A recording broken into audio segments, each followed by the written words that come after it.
So here are a couple points I'd like to share with you when you're suffering, during your suffering, and even after you've come through a time of suffering. Number one, that God understands and feels when you're suffering. He's with you, and that's something that we can know. And if you're not sure about that, just read in the Bible that He is present with you when He's suffering. In fact, He actually suffered.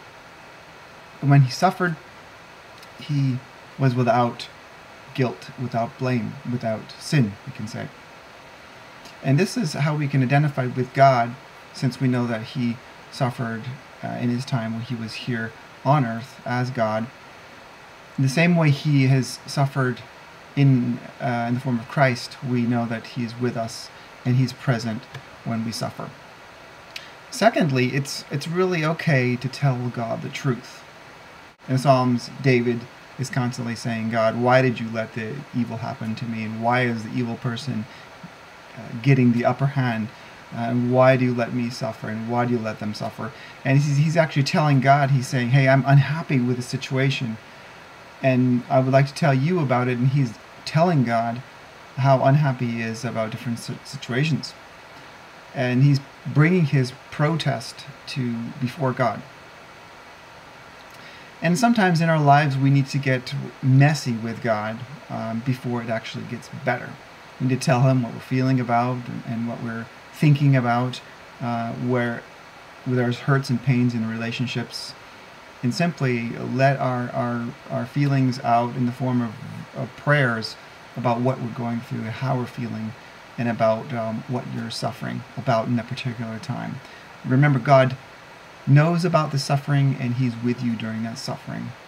Number three, let people in your life love you, and also let people choose not to love you. I'm taking these ideas from John Townsend. He has a great book out there, Why a Good God Allows Hard Times.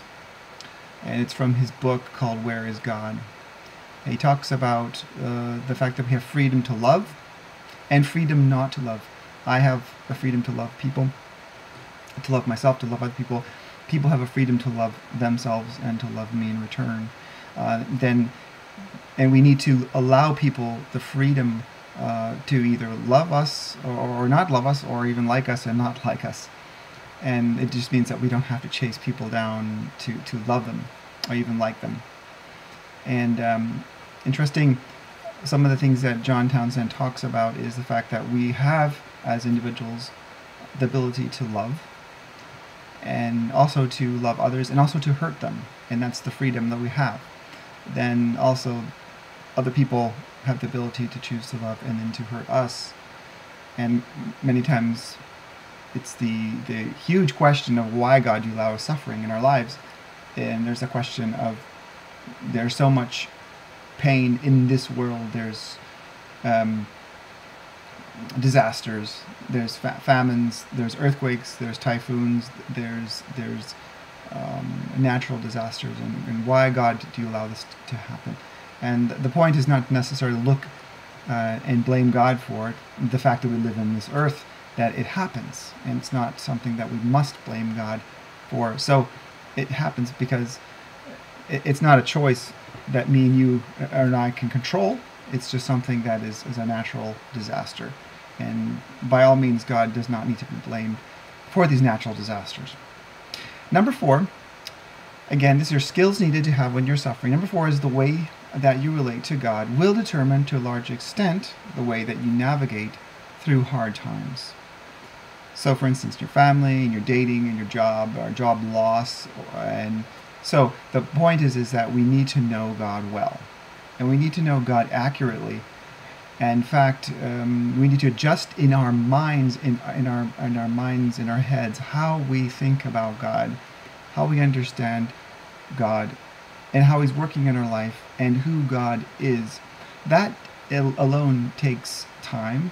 It takes practice, and practice meaning it takes practice in relating to God, and prayer, and also in understanding. So in order to understand God and what He's done, we need to look at Scripture and understand the truths in the Scripture in order to to get a feel and understanding what he's doing in the world today.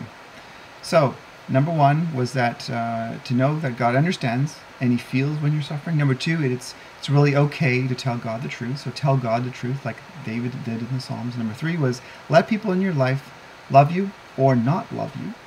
And lastly is the way that you relate to God. Get to know God, because when you're suffering, when you're in a difficult time in your life, it's the way that you relate to God and understand and have God in your head and in your heart really affects how you are in that suffering and how you are able to bounce back and come through that suffering. Of course, a great book to read is Job.